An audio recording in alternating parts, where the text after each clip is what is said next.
There are rats living in your head, random anxious thoughts, and they've always been there. Maybe you felt too busy, too stimulated, too on the go to even notice that when you have that moment of stillness to yourself, your mind is consumed with all this self-doubt, negativity, and you just feel yourself spiraling out of control. Blaise Pascal, a insightful philosopher from the 1600s, said that all of humanity's problems stem from man's inability to sit quietly in a room alone. He said that in 1654. This was said before the smartphone, social media, before the algorithm, before the world made it so easy for us to never have to be alone with ourselves again. And that's the problem, because it seems that we are now worse at being alone than ever before.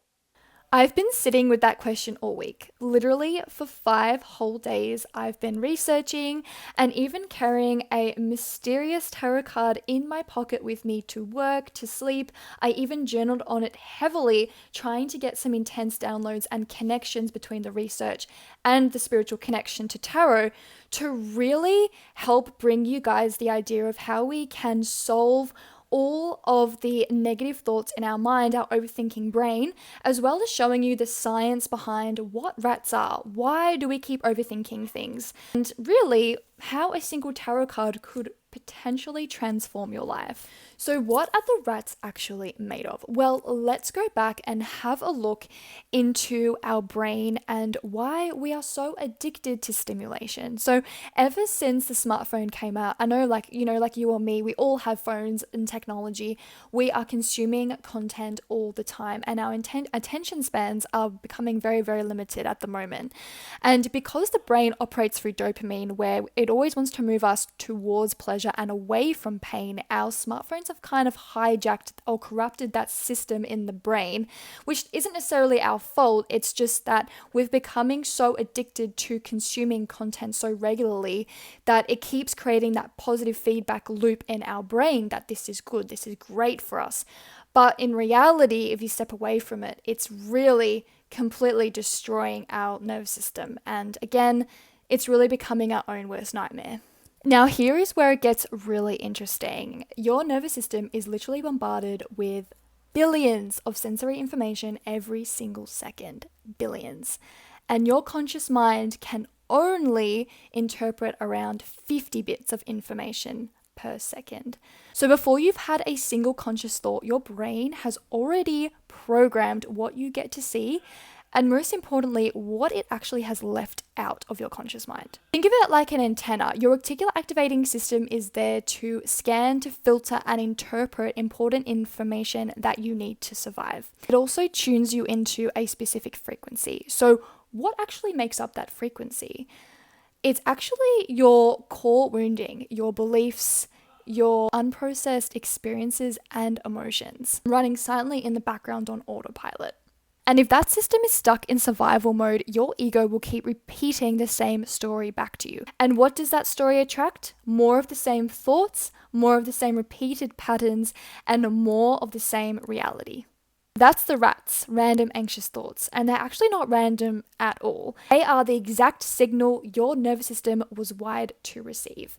And when did you receive this wiring? Most of it wired in before the age of 7 years old. And if you haven't been doing the work to change that filter and become so selective in working on your subconscious mind and ensuring that what your brain filters through your reticular activating system is everything that is going to benefit you and attract in the reality that you want, it's very much like getting your car serviced. Every 2 years you have to go to the mechanic, make sure they look over the car and that they're changing the oil. It's very much a similar experience in terms of your nervous system. If you're not actively working on it, working through those early childhood wounding, then you'll keep attracting in those same chaotic, toxic dynamics and same cycles that will keep repeating because your reticular activating system, your antenna hasn't changed. It's still tuned into the same frequency you were at when you were 7 years old. Okay, so if you're anything like me, I like the science, but then I'm more of a spiritual girly, so I will always pull my tarot to give me some answers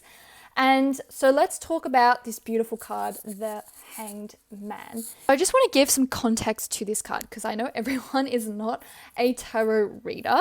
So from my interpretation of this card, the Hanged Man is a man suspended upside down, hanging from a tree, as you can see there. And he's quite in a comfortable, laissez-faire pose. And I find that really humorous, but also really insightful because it's uncomfortable for us to sit still. And I find that so true because wherever we go, we'll always be distracted, and our overthinking mind, through the stimulation our brain receives on a constant basis, tries everything it can to not allow us to do this specific movement.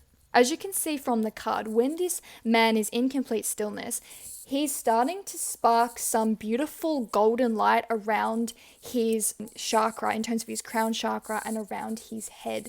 So this to me really indicates that by being in a position of potentially an uncomfortable position of stillness, we can receive information of divine energy running through our brains from the subconscious mind into the superconscious mind, that is then allowing us to have some type of spiritual awakening or enlightenment. This just reveals a newer or higher perspective being reached. So what I decided to do was actually test this. I didn't actually hang upside down from a tree. I went to a beautiful oak tree near my work in my lunch break, and I just decided to stand under it for around 10 minutes. It was a little uncomfortable. I would say a lot of people were around. Once I kind of got through those first few minutes, I really started to feel the power of just the energy of the tree around me. It was almost like it was protecting me in some way. And the more that I tuned into the sounds of nature, so the beautiful trees rustling around me, the sunlight filtering through the branches and the trees, was the more that I really could connect to my inner self. It's really funny because I wasn't meditating, I wasn't closing my eyes trying to connect, I wasn't sort of fixated on something or distracted. I really was just trying to be in the present moment and just focus on feeling the tree's presence around me. I really think that's the beauty of this Hanged Man card here, is that sometimes we feel like to achieve a state of mindfulness, we need to be still and it will create a beautiful transformation instantaneously.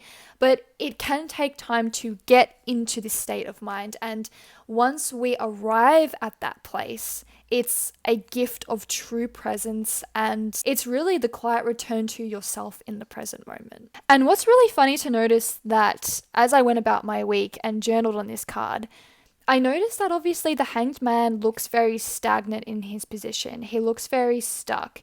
But the more I look at it, I feel he's just in motion. He's in the swing or true flow of life.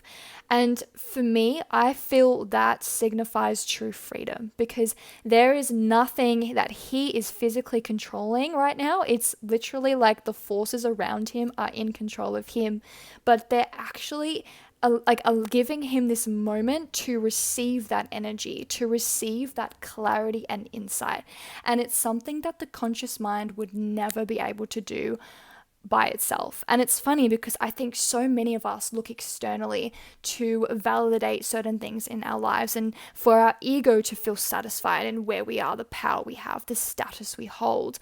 But it's really when we come back to ourselves. And now I'm going to show you how you can apply this card into your daily life this week. There are 3 steps I want you to take that can really help calm your central nervous system and get you into a state of flow and surrender and ease and living life more blissfully in the present moment. But before I let you in on those few steps, I really just want to take you back to that story of me on my trek to the tree and sitting there trying to concentrate on feeling nothing and just connecting to the energy and vibration of what's around me. And once I finished that and sat down to just journal down some of my thoughts from the tree, I really noticed something unexpected come up to me. What happened was I was just sitting there journaling away, and there was, it was quite a big space, a massive park. in the center of Melbourne. And there were a few kids coming over. They were wanting to kind of play near me. And then this massive dog just came around and was sniffing around my feet, looking for food potentially, but just kind of trying to throw me off and distracting me a little bit. And I really had this epiphany that came to me. And I think this is really going to be the huge transformational moment of this video for you to hear. So listen to this carefully. This was life's way of testing me to see how I would react to these disturbances, to these distractions. It isn't about achieving perfect stillness. It's how you respond when your stillness gets interrupted.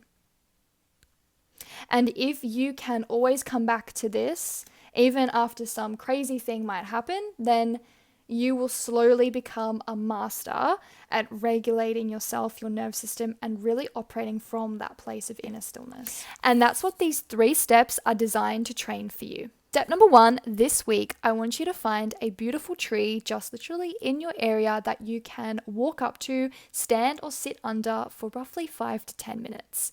I want you to really give this a go. I know it might feel uncomfortable at first. It might feel really awkward. You're going to have all these thoughts starting to kind of trickle in, your rat's thoughts wanting to come in and get you out of feeling still.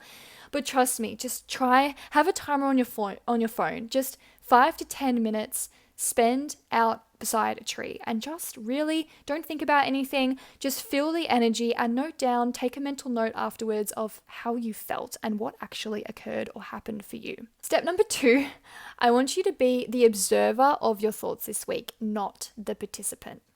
So that means good or bad thoughts that randomly come up, your rats, anything that enters your mind, I want you to notice them, take note of them. Really just imagine the hanged man in his inverted position. He literally allows those thoughts to pass by simply like clouds, just watching them pass through his mind. There's no judgment. He simply notices them and wishes them well and lets them go. Step number 3, this week, before you commit to any plan that your friends, your family, that you have going on, I want you to take that moment of stillness to connect to yourself, connect to your inner hanged man energy. And I want you to just breathe, take a few moments to really think about and ask yourself, like, is this what my soul wants? Pascal was right. We avoid the quiet room because we're so afraid of what's actually in there. But the Hanged Man, this ancient, wise, most understood card in the tarot deck, demonstrates this. And he's so happy to be in this moment because he knows that by connecting to his subconscious mind, all the answers of light will be revealed.